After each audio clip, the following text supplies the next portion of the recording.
Chapter 15, Jungle Warrior with the Mask.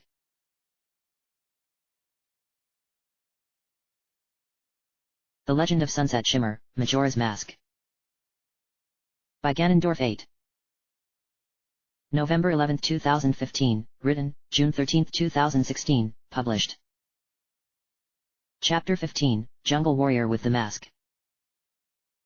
What in the wide world of Equestria is that? Twilight asked. I was in complete agreement with her, as what we were looking at was hideous to say the least. The creature standing before us looked like a frog, but not the kind that sits on a lily pad. No, this one was just as tall as me with its elongated mouth, sharp teeth, and crazy color scheme. The moment its eyes made contact with me, instead of choosing to attack, it turned around and began to hop away, which made me think it was lacking in courage. Well, this is certainly unexpected, I said. You never told me that some of the monsters would be this ugly. They were never this bad in Hyrule, but then this is Termina, so the rules are different. However, I'm currently interested in what is located beyond that door over there at the back, I said. There was a single large treasure chest located behind a door, and it was a blue and gold in color. That meant that the boss key was inside, a familiarity to me from my previous adventure. To claim my prize, I had to defeat this bizarre-looking frog that was more interested in running away than wanting to fight. Then again, this felt a little too easy. Something didn't seem right about this. Why have a monster like this guard such an important item? Aren't you going to do something? Yes, but first I need some information. Oh, right. This thing is apparently called a mad gecko. It doesn't really do all that much in battle other than hop around, and maybe attacking you every now and again to gain some slight advantage. One thing that is surprising is its ability to climb on walls and the ceiling, quite an impressive feat. Whenever it decides to do that, use your hero's bow in order to pick it off, Twilight said. So I guess being a Deku scrub for this doesn't make sense. I'm not so sure about that, Sunset. There are several Deku flowers scattered about this room, and while this mad gecko isn't likely to want to get anywhere near them, why have here to begin with? Twilight asked. Like I said, this felt a little too easy, as though there were something else waiting to happen. The mad gecko had merely been hopping around acting without a care in the world while we were talking. I just couldn't take it seriously because of its appearance, but I would soon be reminded that appearances can be deceptive. Let's just get this over with, so that we can claim the boss key, I answered.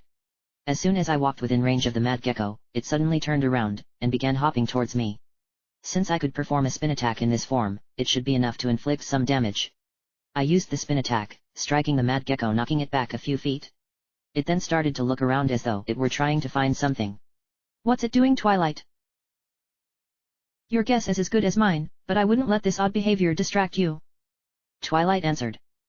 It then began to hop around again, and I'll admit that this was starting to get annoying. Was it leading me into a trap? Nah. Why would something this hideous think of setting a trap when it clearly had no idea what it was doing?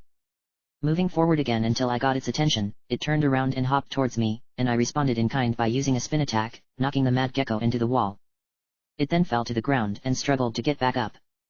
In my mind, this was just pathetic. When the mad gecko managed to get itself up from the ground, it turned to face me, raised its hands to its mouth, and began to cry out as though it were in serious pain. Or perhaps it was doing some kind of mating call. Suddenly, everything started shaking and something smashed out from the ground. I couldn't see what was happening at first due to rock pieces scattering all over the place, prompting me to take defensive action. Once I was able to get a look at what just happened, standing in one corner of the room was a giant snapper that the mad gecko jumped over to, leaping onto its back, and charged towards me. I had no chance to avoid what was about to happen, and I was sent flying across the room upon being hit by the giant snapper. That wasn't a very good moment. This explains why everything was so easy. I guess I'm being taught a lesson about not letting my guard down, I moaned. As I managed to get back onto my feet, the giant snapper charged at me again, striking me in the back. I went flying into the wall face first before sliding down to the ground in a heap. That's when it struck me for a third time, and I bounced off the wall, landing on top of a Deku flower. That's when I noticed something that may or may not prove to be a factor. I guess this giant snapper has problems stopping as it just slammed into the wall after knocking me over. So we do have a few moments to come up with a strategy, I said. How are you feeling? I could be better, I answered, getting back up and rubbing my back. Since we know now that the mad gecko is using this giant snapper as a mount, this fight has now changed. You now need to use those Deku flowers, and attack it from below by launching yourself the moment it's right on top of you. Unlike the previous ones where you had to lure them over, this one is going to be constantly charging at you. Twilight said. I dove into the Deku flower just as the giant snapper charged on by before I could get a chance to launch myself, but then it came back the other way in an attempt to knock me over despite me being safe inside of the flower. I guess this mad gecko is desperate. I'm surprised the giant snapper doesn't just shake off the mad gecko. Twilight said. When the giant snapper came by this time, I launched myself out of the Deku flower, knocking the wind out of the monster, and ducked into its shell. The mad gecko went flying across the room, landing face first into the ground. When it regained its composure, it began hopping over to the wall before beginning to climb up and crawling above me on the ceiling. Now what do I do? That giant snapper is currently out of commission, so now you need to take the fight to the mad gecko. It isn't going to come back down as it realizes that fighting you in a fair fight isn't going to cut it. You'll need to change back to a human, and use your new hero's bow, yet you'll be switching between forms. Twilight answered. So I need to use this form to knock out the giant snapper, and my true form to fire arrows. Pretty much, but I hope you had plenty of training when it comes to moving targets. That mad gecko is constantly moving about on the ceiling, and I think you'll need to be quick, otherwise it will try to get back to its partner over there. Twilight answered. Knowing that there was no other choice, I grabbed my face, and pulled on it, removing the Deku mask, becoming human, taking out the hero's bow and aimed at the mad gecko. Twilight wasn't kidding when she said that she hoped that I had plenty of practice, as it was moving around on the ceiling at a pretty decent pace. I only had 29 arrows to use, every shot I make needed to count. Firing my first arrow, it almost hit the target, but was slightly off by a few inches.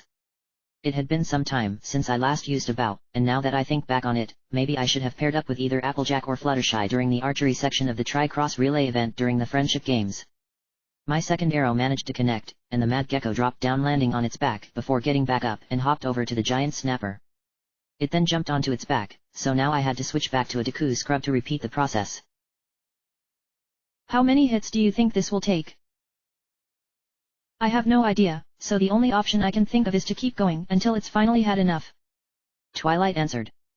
Before I could put on the Deku mask, the giant snapper charged into me, sending flying across the room. When I landed, I placed my hand onto my right knee that was now starting to bleed. It couldn't have come at a worse time. Even though the hits I had been receiving have been pretty minor, the fact that I am now gushing out blood made Twilight concerned that I was being reckless again. I'll be fine, Twilight. That wound makes me think otherwise. Granted, I wasn't expecting that to happen given the previous blows I've taken, but I can't afford to argue about it right now.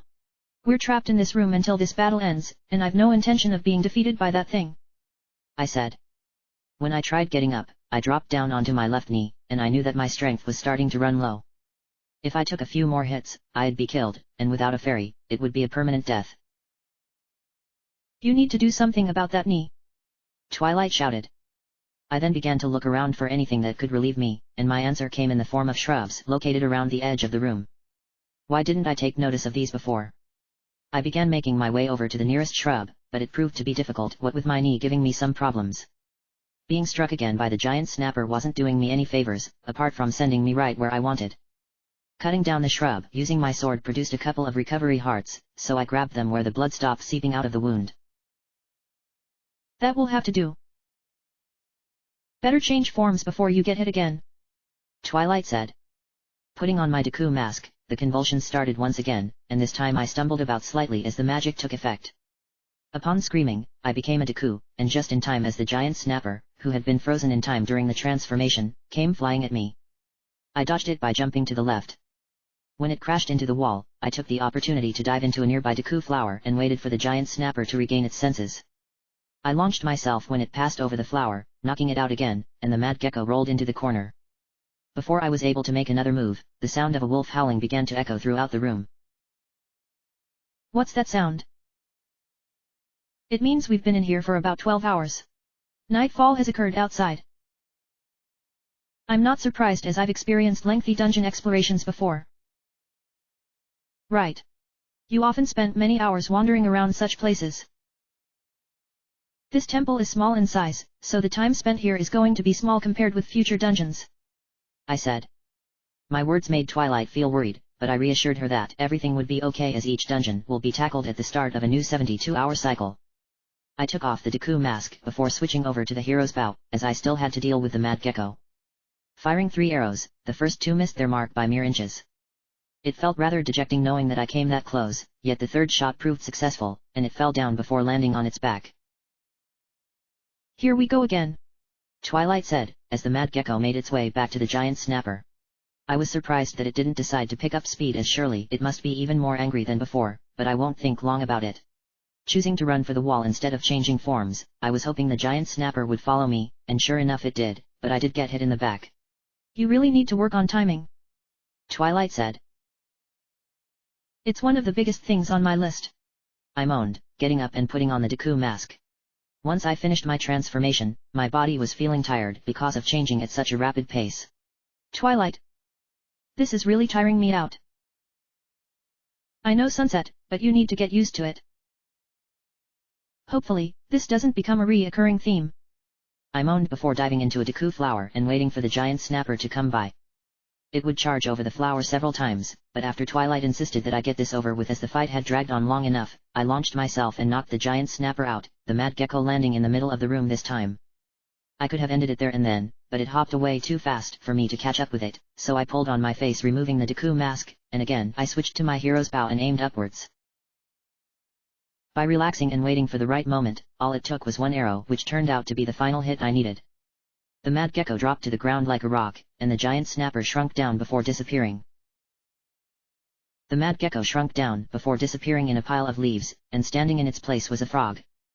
The iron bars on both doors rose up, and while I was happy that the fight had concluded, seeing this frog made me wonder what had just happened. I mean, I had just saved an ordinary frog, yet why go to all so much trouble? Could this be one of Starlight Glimmer's pranks? What's wrong? I guess I just feel cheated that all we did was save a frog. Fluttershy would be giving you an earful if she heard you say that, but I must admit that this doesn't make sense.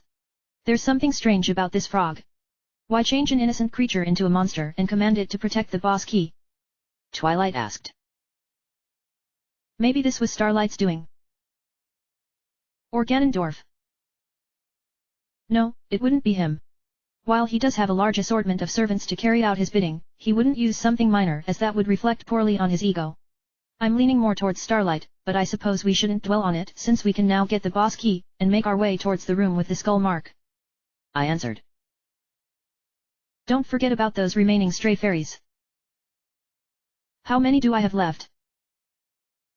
You have 6 more to find, including the one that was trapped inside of the bubble back in a previous room. I think you should head for that one first before proceeding to the next room, Twilight answered. I then told her that before I could do anything else, I was going to open up the treasure chest, which was now accessible to me, and take the boss key. I began walking over towards the chest, but quickly came to a stop because of something else that was happening, a little something happening. Twilight? That frog is hopping along behind me. Maybe it just wants to thank you for freeing it from being an evil creature. I don't know about that. Why? It's as though it wants to tell me something, but I don't understand. Do you happen to speak frog? Don't be ridiculous, Twilight answered. This was certainly an awkward moment, as this frog continued following along behind me by hopping on my shadow. I chose to ignore it in hopes that it would simply leave the room and carry on with its life. As I reached the door that led into the tiny alcove where the chest was, the frog was still following me, and I was started to get freaked out. What does it want? If only you could communicate with it. I don't have anything that will allow me to do that, and I doubt becoming a Deku scrub will do any better. You know, if it could simply write down something that explains to me what it's saying, then I can probably try and help it, but just hopping and following along doesn't solve anything. Maybe there is something I can get in the future that can solve this problem, but that would mean having to come back here, and go through this dungeon again, I moaned. The notion of backtracking was something I didn't want to experience again, so this frog was going to have to find someone else who could understand what it wants. Opening the door, and entering the alcove, I opened the chest, hopped into it, my legs dangled out again, and took out the boss key, which looked really stunning. So that's it. Yep. Will it allow us to open any locked door we encounter? No, we'll need small keys in order to open those. This key will allow us to open the one door in the temple that has a golden padlock on it. Sure, it feels weird having a key that is only used for one door, but the trials you have to go through to get it are worth every experience. I answered. Placing the boss key into my pocket, I went back through the door, and into the main area again where I felt something slimy running up my leg. Upon looking down, the frog was clinging onto my leg as though it really wanted my attention now more than ever before. I'm sorry little guy, but I don't understand what you're trying to tell me, and even if I did, I doubt that I can help you right now. Maybe in another cycle, but not this one. I then grabbed the frog where it felt really uncomfortable to hold because of how slimy it was, and gently placed it on the ground and walked away. When I turned around to look back, it just sat there with a sad expression on its face. You're doing the right thing. Am I really, though? Until you have the means to communicate with that frog, you can't do anything for it. Twilight answered. That's the one thing I truly hated about reliving the same 3 days over and over again. Having to experience immense guilt over not being able to help out everyone right there and then proved truly emotional to my heart. I've already witnessed that myself through Applejack and Apple Bloom, the imprisoned monkey, the old lady from the bomb shop, and now this innocent little frog. I just hoped that my emotions didn't spiral out of control, otherwise I could have a relapse. Heaving a sigh, I left the room, and while it was what I needed to do, the pain proved difficult to overcome. I'm really getting emotional about this. I know it's hard, but what other choice was there? If only we had access to specific items now instead of later, but then that would be taking the easy way out. I answered. Right there and then, I decided to make a mental note to come back here at a different time, and speak to the frog when I know how, even though it meant having to go through Woodfall Temple again. Since I now had both the hero's bow and the boss key, it meant going back to previous rooms, and do things that weren't possible before. Aside from the one stray fairy, what else did we overlook? What about that flower structure in the main chamber? We never did figure that thing out. I do recall seeing a few torches scattered around it with one of them having been lit on fire, so maybe you can do something to make it work again. Twilight asked, scratching her head in the process. Her idea was confusing, yet since I had nothing else to consider, I had to try it out. I had to become a Deku scrub again to get back to the previous rooms, but I wasn't really in the mood to change forms. Instead, I took a leap of faith by jumping off of the platform, and landed on the ledge below where my knees buckled slightly.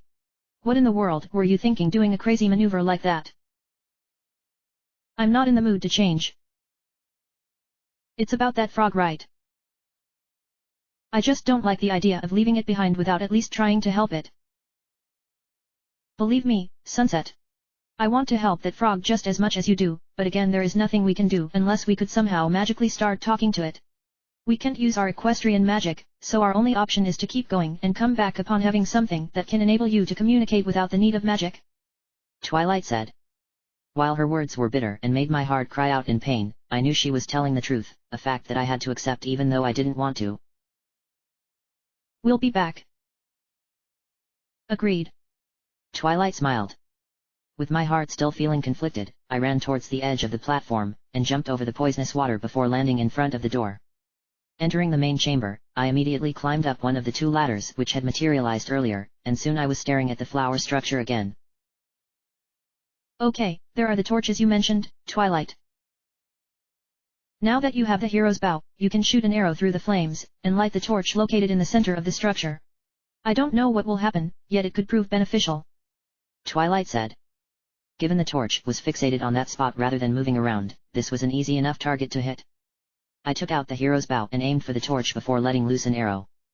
It sailed through the torch, catching fire in the process, and lit the unlit torch in the middle of the flower structure. At first nothing happened, and I was worried that I missed a vital step, but then something unusual happened. It appeared that the structure was more mysterious than either of us thought. What's going on? The petals are lifting themselves up. Twilight answered. The petals then folded outwards and the entire structure began rising up before coming to a stop. I would have paid attention to such a phenomenon, but my mind was focused on the water. It began to change color from the purple poison to a clear, crystal blue. Had activating this structure removed the poison that had been plaguing Woodfall for so long? Perhaps, but that would be too much of a miracle to occur. No, I think it only the temple was affected by this change. That meant defeating the boss would fix everything else. How could one structure do so much? I wasn't exactly sure why it was possible, but it did, so I guess you could call that a victory. Finally, those corrupted flowers changed color as well, a sign of no longer being affected by what had been ailing them. That meant traversing this area got a lot simpler. At least the poison is gone in here. And outside. We need to do more. Defeat this boss. There's no other choice. Well, at least we managed to stop it here in the temple, so that brings us one step closer to solving this problem. Also, I think I'm starting to figure another purpose that structure has. Twilight said. She then flew over to where we entered this area from by the second floor, and took a few minutes to comb over everything before coming back with what she had discovered. Remember seeing a torch over there? I have a feeling you need to set it on fire, and that should unlock the door to continue forward. That would mean having to fire at a moving target. No, the target isn't moving, but rather where you'll be standing will be what's moving. Twilight said. I knew that my skills with the bow had improved, but having to do something like that was asking quite a lot from me. There was no other choice. Time wasn't on our side, and we needed to continue onward no matter what trials got in our way. Jumping onto the structure which had been spinning around since activating the now lit torch, I looked around to see where I needed to shoot next. The unlit torch was quite far away and that meant I needed absolute precision to hit my target. I just knew I was going to be wasting arrows, so I hoped there were spare arrows lying around that I could find. Cutting down shrubs and smashing pots would surely aid in that little salvation. Aiming at the torch proved difficult, as I needed to maintain a firm grip if I wanted to connect. I began firing several arrows that completely missed their target, and already I could feel the problems from before creeping up on me. Whoever came up with this puzzle must have had quite a sadistic mind to have created something that needed precision in order to complete it. I didn't like the idea of having to be accurate with my aiming. I wouldn't call myself an ace archer, but I wanted to be able to actually hit something. Again, this is where magic would have proven beneficial, but I don't have access to it. Then again, I doubt it would be of much help in a situation like this. This isn't working out all that well. It's the rotation of the platform which is throwing you off, so you need to adjust the bow accordingly, and aim at the exact moment where your line of sight. Twilight said. How do you figure that? Shooting an arrow is just like firing a magic spell from your horn. Twilight answered. It had been a long time since I last used my magic via my horn, but she made a good point. Using this bow was the same as performing a simple spell. By making myself fret over the possibility of failure, all I was doing was damaging my self-confidence. Focusing my efforts on the unlit torch, I carefully aimed making sure everything was lined up perfectly, and when my line of sight and the torch met each other, I fired an arrow. It sailed across the room, striking through the flame in front of me, and igniting the torch unlocking the door. See? I told you that using an arrow is like using magic. Twilight said. Even though I haven't done that for a long time. By the way, there was a switch next to that torch you just lit. Now how am I supposed to activate it when it's in such an awkward position? I don't know, but maybe you should try to see if you can. It may give you something. Twilight answered. I decided to wait for the structure to rotate around until my section was directly in front of the door I had just unlocked.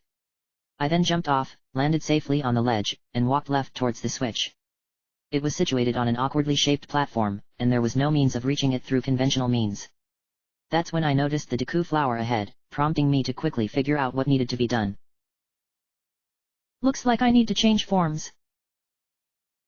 I don't see any other way you can reach that switch unless you were to perform a really weird jump, but I would suggest against it otherwise you'll be climbing back up here again. Twilight said.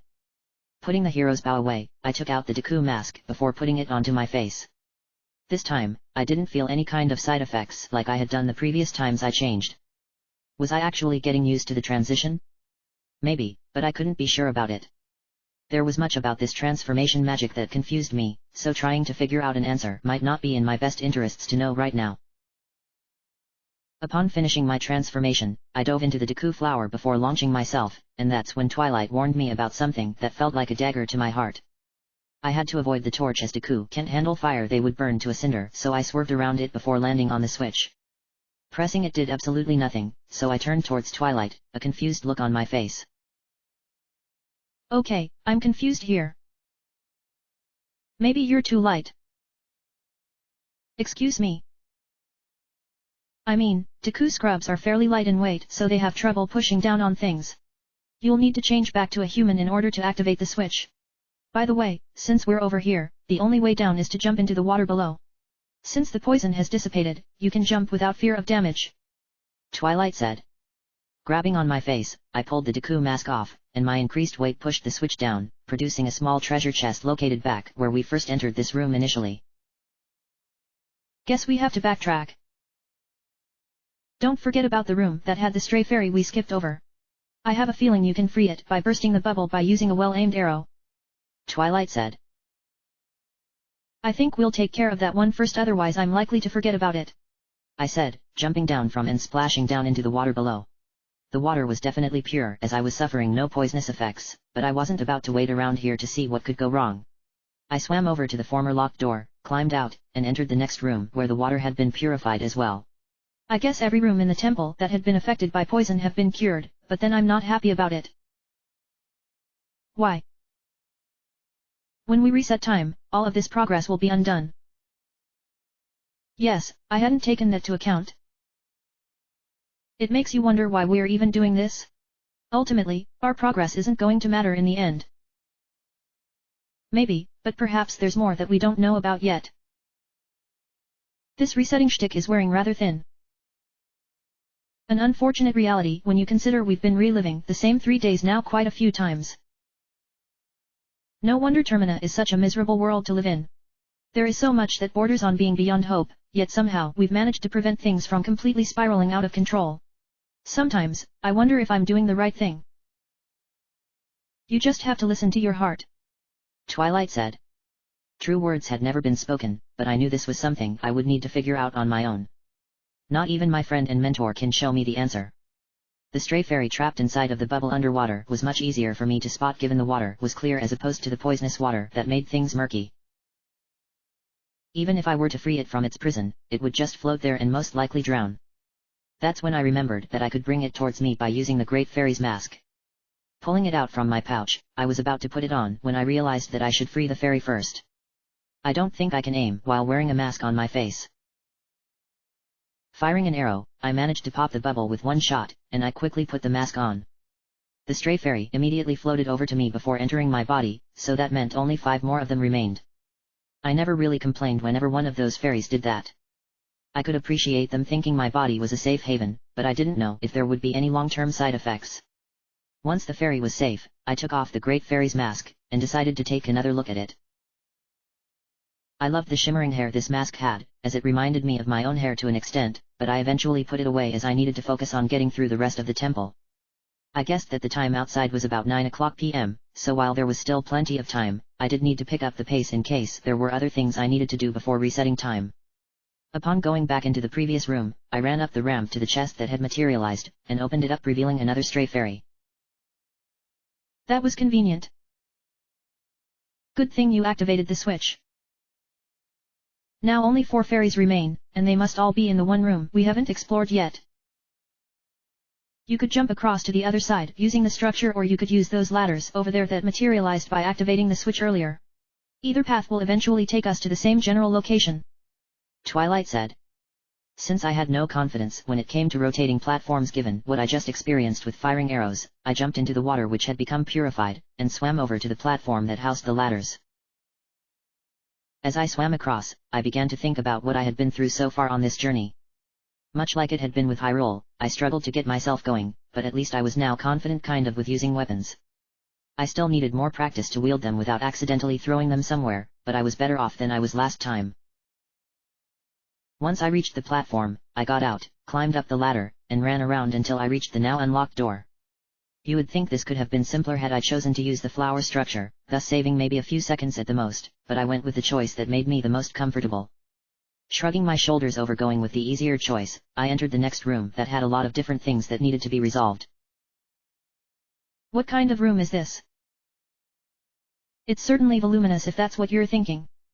Twilight answered. The boss door was right in front of us, situated on a platform, so when I walked forward to see the rest of what this room had to offer, it certainly felt daunting. There were 2 pillars that had flames on top of them that probably needed to be extinguished, and there was a stray fairy trapped in a bubble floating above the one to my left. I was surprised it hadn't succumbed to the intense flames, but then fairies were capable of surviving in all kinds of conditions. Firing an arrow after taking out the hero's bow, I popped the bubble that released the fairy, but I immediately donned the great fairy's mask, and it floated over to me before entering my body.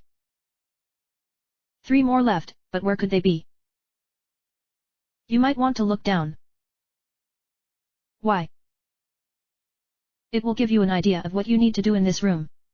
Twilight answered.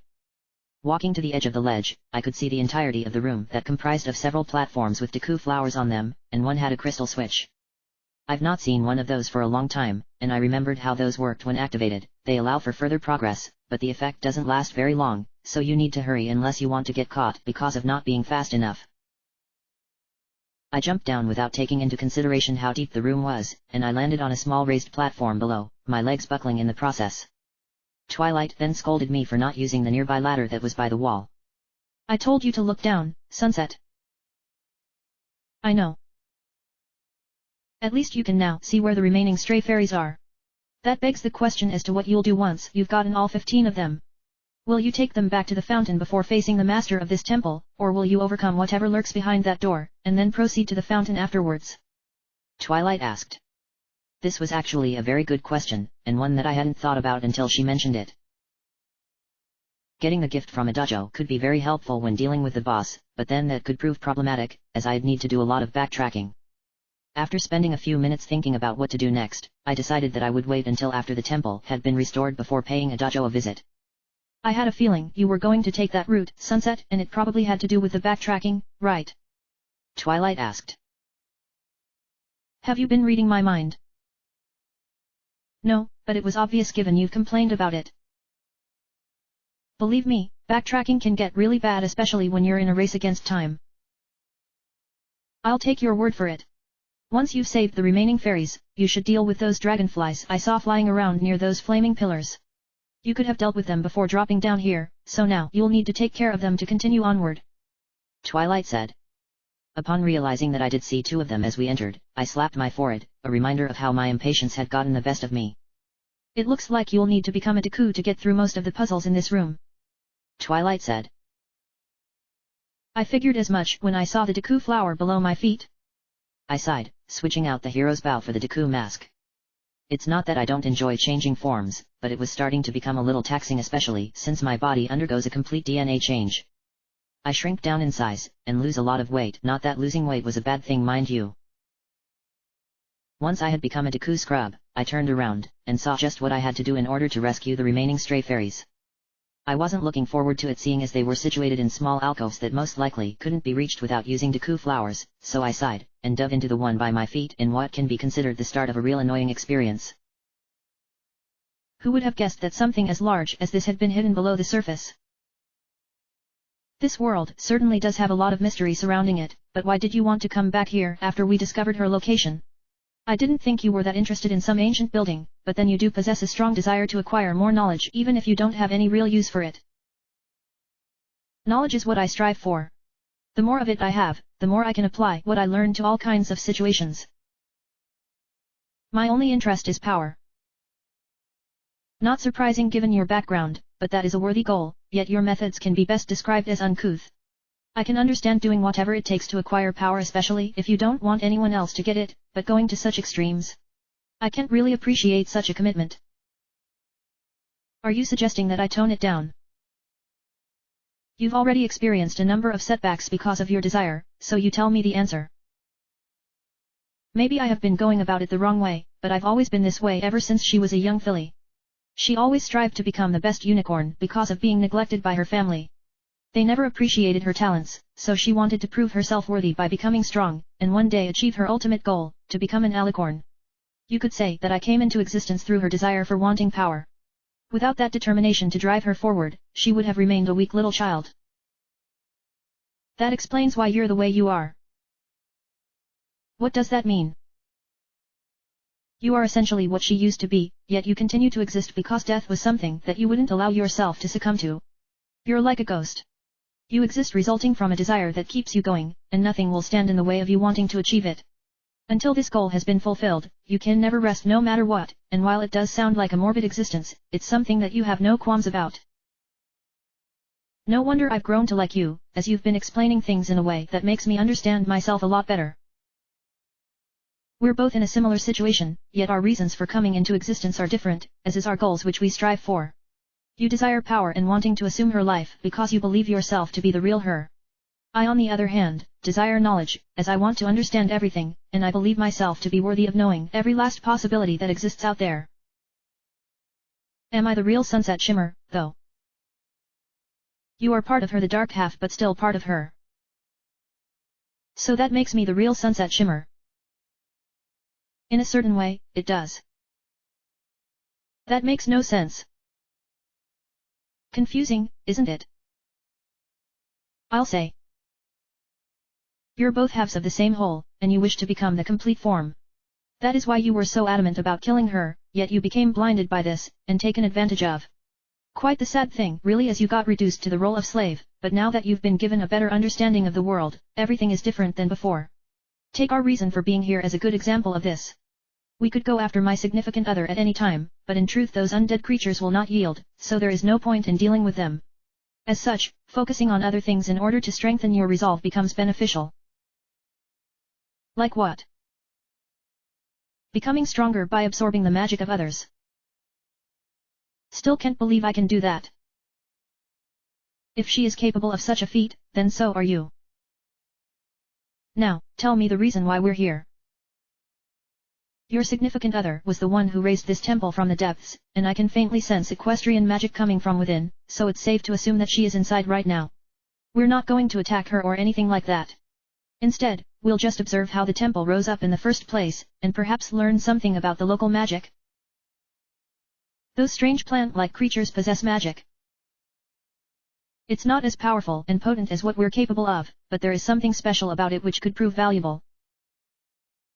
By the time I finally acquired the remaining stray fairies, defeated the 2 dragonflies, and spent what felt like several hours going up and down alcoves, I finally reached a point where I could safely say that this ordeal was almost done, if not for what was waiting for me behind the boss door.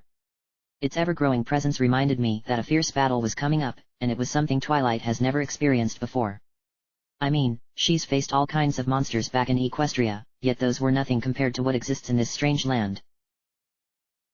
I didn't expect you to struggle so much, Twilight said.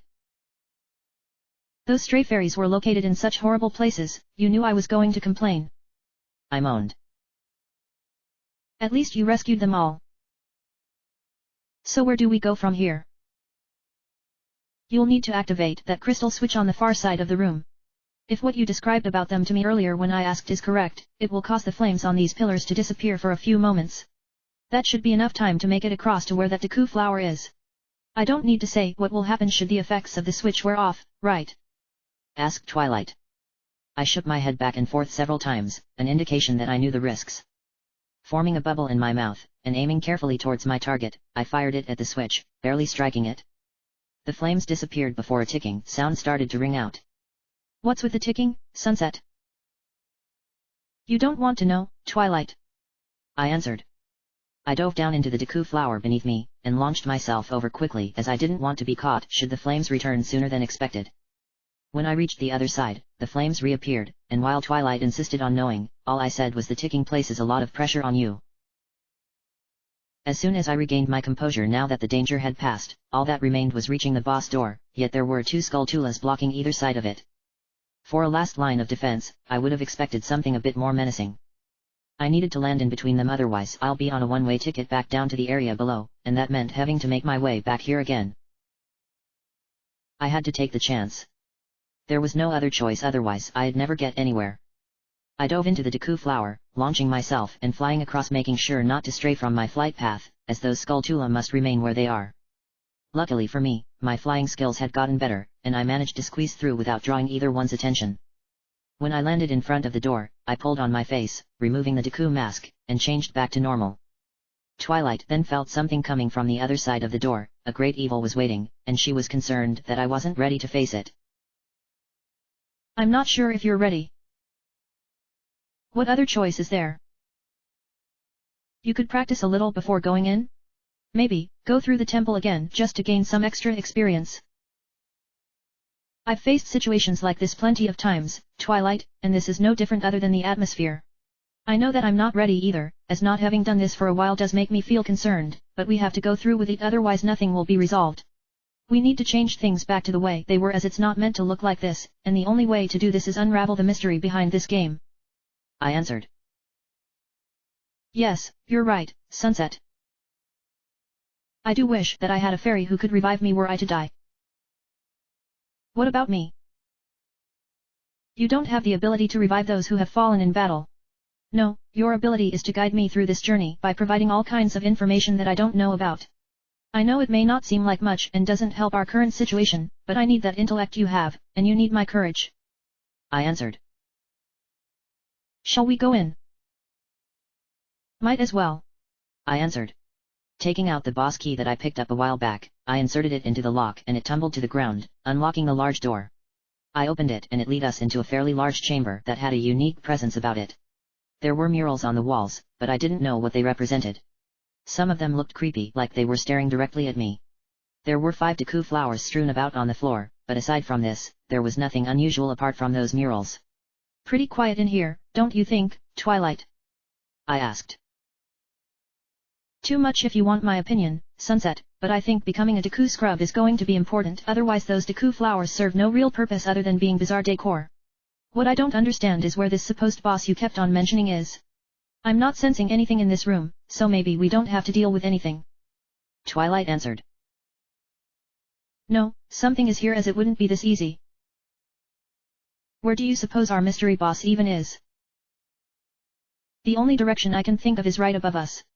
I answered, promptly looking up at the ceiling that further reinforced the fact that this room was fairly large. The ceiling was too far away to be able to see what could be waiting up there, but then something else came to mind. Maybe I should walk forward until something happens. Might as well, as we do need to get things going. I'll just take a single step forward then. If that does nothing, then I'm at a complete loss for words. I said. Following my own advice, I took a single step forward where a noise that sounded like jungle drums began beating all around me. The noise continued getting louder as though someone or something was about to make its presence known, yet where exactly was it coming from? Twilight, I'm sure you can hear jungle drums, right? Yes, and even though I'm not very familiar with their premise, I definitely hear them. It seems the noise is coming from above, so you might want to look up. Twilight said. I then looked up to see if anything was up there, and my entire body froze in an instant. Something large dropped, and was falling so fast that I couldn't see what it was. The shape resembled a rather tall man, not exactly what I was expecting from a boss, yet what happened next was something I wasn't expecting either. When the man landed with a loud thud on the ground, he bent over and the back of his head suddenly opened up, revealing an eyeball that looked around before his head closed, and he stood upright. Seeing such a horrid sight made me feel sick, yet he wasn't finished as he began swinging around a giant sword while thrusting his shield forward before simply standing there, and began chanting some kind of weird language which made no sense. Twilight. Yeah. Care to explain this? This is Odolway, the masked jungle warrior, and how I know his name is something I haven't quite figured out yet. Anyway, he's known by that moniker because of his attire, and that he is wearing a mask on his face. Twilight answered, pointing towards the creature's face. I assumed that was merely his head, and looking at it made me feel uneasy as it certainly looked demonic in nature. Much of the time, Odolway will move about, and dance as a means of expressing himself, but don't underestimate him because of his mannerisms. That will only lead to death, and when he dances, all kinds of things will happen. Also, that sword of his is very real, and provides him with quite the reach, so use your shield wisely to block his attacks, but know that his own shield will protect him unless you can use something that can knock him off balance for a while. And the bomb flowers. What? There are several of these scattered around the room, which has me thinking that he doesn't like being blown up. I answered. Twilight had no idea as to what I was talking about, so I told her that bomb flowers were special plants that when picked, can be tossed like a bomb, and will explode after a short period of time. They blow up a lot slower than proper bombs, but they can be used as a substitute, as picking one causes another to appear several seconds later. Back in Hyrule, I needed an item called the Goron's bracelet. That allowed me to pick them up, yet maybe I won't need it this time around. Bombs might do something, but my suggestion would be to attack that eye on the back of his head. And how am I supposed to reach that? Knock him down somehow. Twilight answered. Not the kind of response I was hoping for, but I didn't have time to argue as Odolwe began running around in a ridiculous manner. I shouldn't have dropped my guard over his unusual movement, as the moment he came to a stop, he swung his sword, striking me in the chest, and I went sailing across the room. Getting back up, I ran towards him with my own blade, yet he responded by kicking me, and I was sent flying back again before landing with a thud. I got onto my feet before running at Odolwe again, but this time he jumped covering an incredible distance before landing on the other side of the room, and began dancing that felt like he was taunting me. Didn't think he could jump like that. It's like a defensive mechanism he employs whenever he feels threatened. Well, I'll just find my way around it, I said, rushing forward where he jumped over me again before charging forward. His sword struck me in the back with tremendous force, and I slumped to the ground before he jumped over and landed in front of me. I received another kick courtesy of his leg that felt insulting. Upon getting back up onto my feet, Odolwe began running around, and while this was really testing my patience, I realized I wasn't thinking straight. I needed to focus on finding a way to knock him down so that I could hit that eyeball of his, and that's when I had an idea. What about using arrows to knock him off balance? That might work, but you need to use arrows carefully as you don't have many, Twilight answered. Taking out the hero's bow, and putting both my sword and shield away, I didn't want to go through that whole putting a sword in my mouth routine like last time. I fired an arrow that Odolwe deflected by raising his shield, and that's when he jumped to the other side of the room again before dashing forward, thrusting his sword in my direction, but I merely stepped a few paces backwards to avoid this. I then fired 2 more arrows that he blocked just like before, but then he just ran around making me think he was just trying to get me to waste my ammunition. Shoot an arrow when he drops his guard, but watch carefully as it can be tricky to notice, Twilight said. The moment Odolwe stopped running, I noticed that he dropped his guard for just a split second, but I didn't think I was fast enough to respond. I ran forward where he kicked me away before jumping to the other side of the room, and swung at me with his sword that nicked me on both shoulders. Had I been a little closer, that would have cleaved off my arms and quite possibly my head. He then began running around, and I immediately got fed up with this action, so I responded by firing another arrow that struck him in the head, causing him to lose his balance. He's staggering. Use your sword and attack his legs so that he will eventually fall over, Twilight said. Quickly running towards him before switching to my sword, I slashed at Odolwe's legs a few times, but then he jumped to the other side before dashing forward, his sword thrusting forward in a bid for my head. I just barely blocked this attack by using my shield, but I got pushed back because of how much force he used. Odolwe looked like he was about to run, but instead he just jumped up and down. It looked weird, but I ignored this by firing another arrow that knocked him off balance.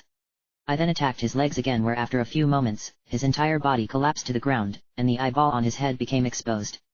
Hit the eye. Hit the eye right now, Sunset, Twilight shouted. Got it, I shouted. I struck this eyeball, but for some reason it kept on expanding in size as though it were trying to pop, yet it just stopped short of doing so.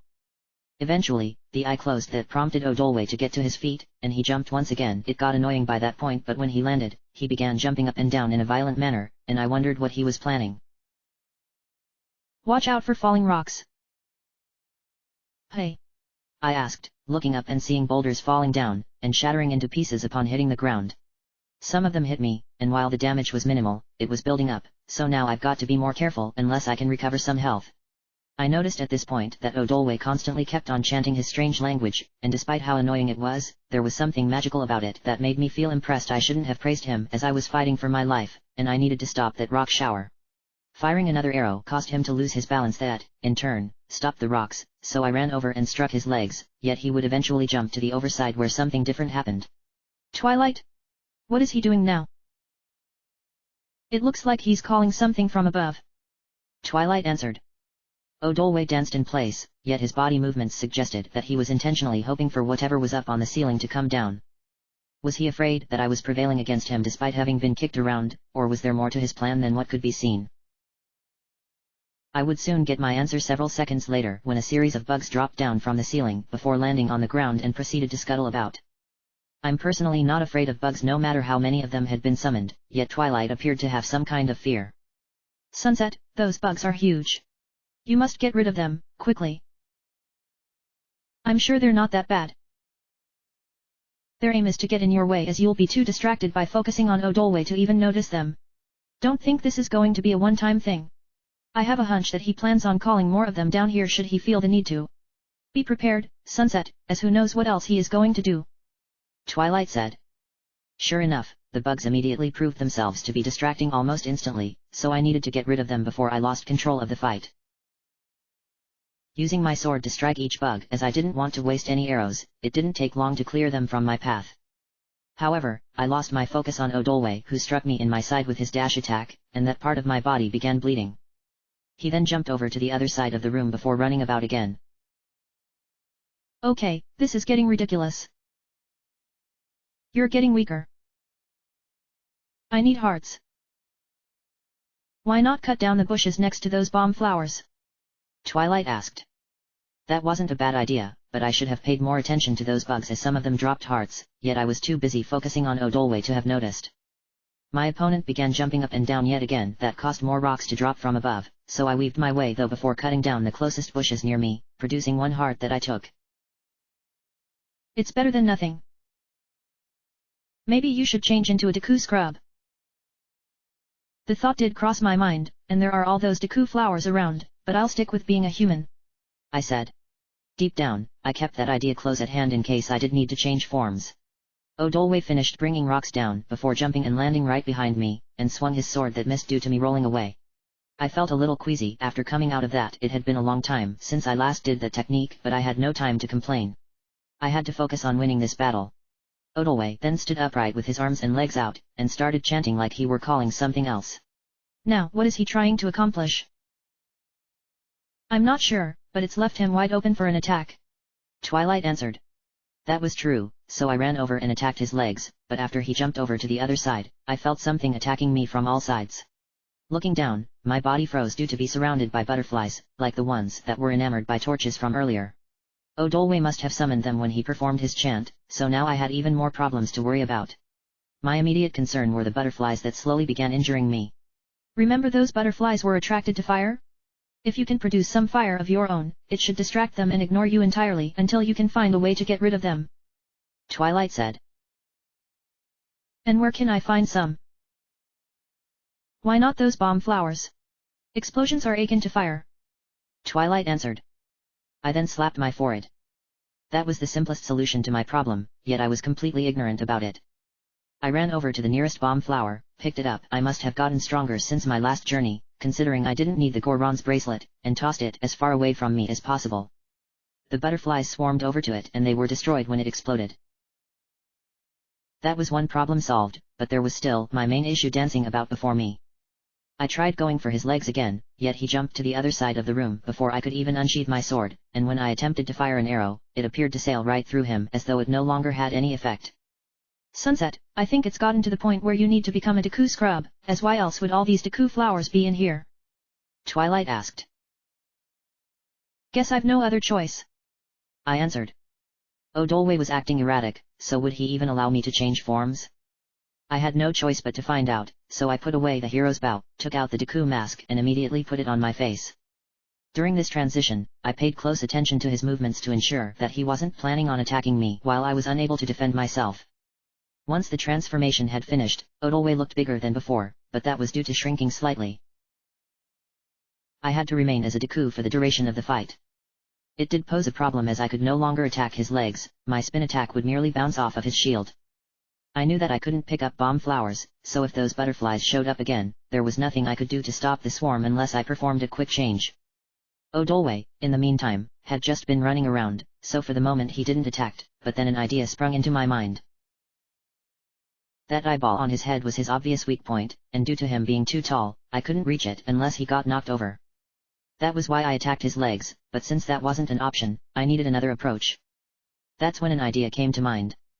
I checked my pockets and discovered that I still had some Deku nuts left over.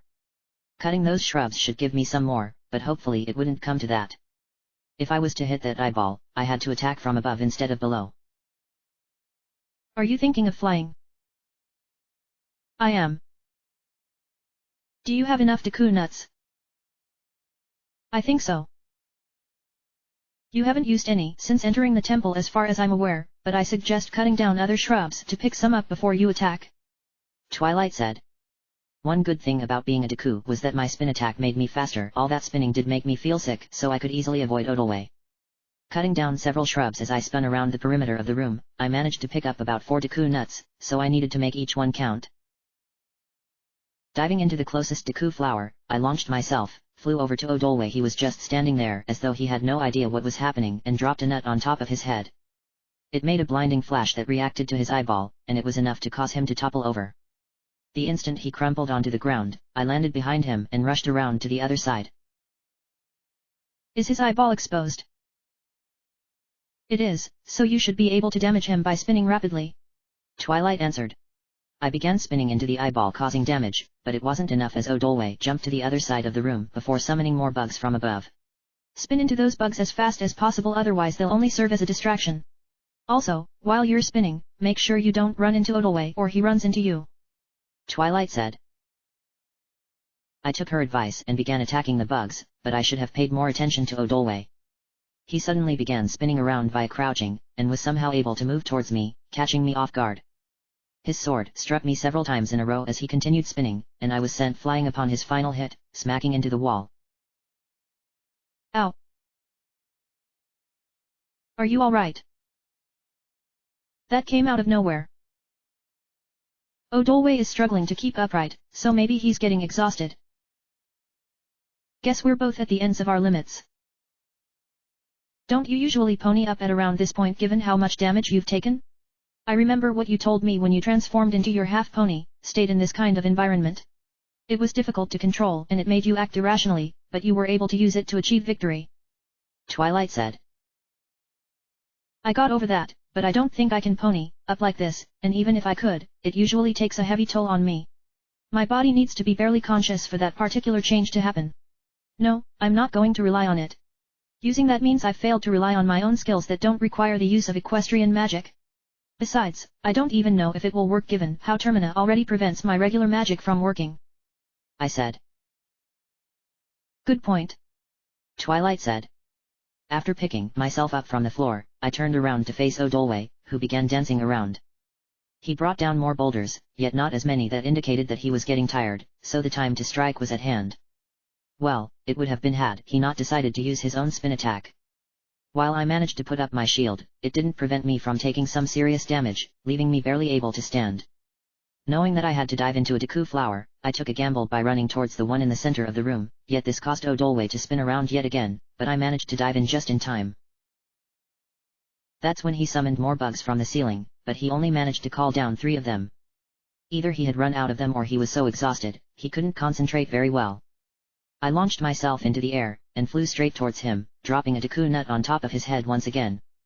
Odolwe collapsed onto the ground, so I dropped down and quickly ran around to his eyeball. It had gotten much larger than before and was even pulsating. Did it mean that I was on the verge of victory? Or, did it mean there was going to be another phase that would allow him to regain his strength? I hoped the former was true, as I wasn't going to last much longer. Before I could attack him, I had to get rid of the bugs before striking the eye with everything I had. They did everything in their power to get in my way, but precise spin attacks neutralized them. Upon striking the eyeball for the 4th time, Odolwe suddenly stood up, but then he slumped forward and landed flat on his face, remaining completely motionless. Now that was intense. You almost got killed during all of that. Granted, I should have brought along a potion, but in the end I was able to prevail. Still, it was challenging, as I wasn't prepared to handle so many different attacks, but you were right about me becoming a Deku scrub. I said. So what happens now? Twilight asked. Her answer came when darkness seeped forth from the eye on the back of Odolwe's head, followed by his body burning away to nothing, leaving behind something I really needed. However, it was what appeared on top of the central Deku flower that truly piqued my interest. That looks like one of those pieces of heart you've been picking up. Twilight said. This is a heart container. It will make me stronger in addition to surviving longer. Then pick it up, Sunset, as you could do with that right now. Twilight said. I walked over to where Odolwe had fallen, and picked up the heart container, and felt the incredible warmth from before. Oh, how I missed that feeling. My wounds immediately healed like I had just taken a potion, but then I turned my attention towards what had appeared on top of the Deku flower. Walking up to it, it gave me quite a surprise as I wasn't expecting to see anything like that. To be continued. End of chapter.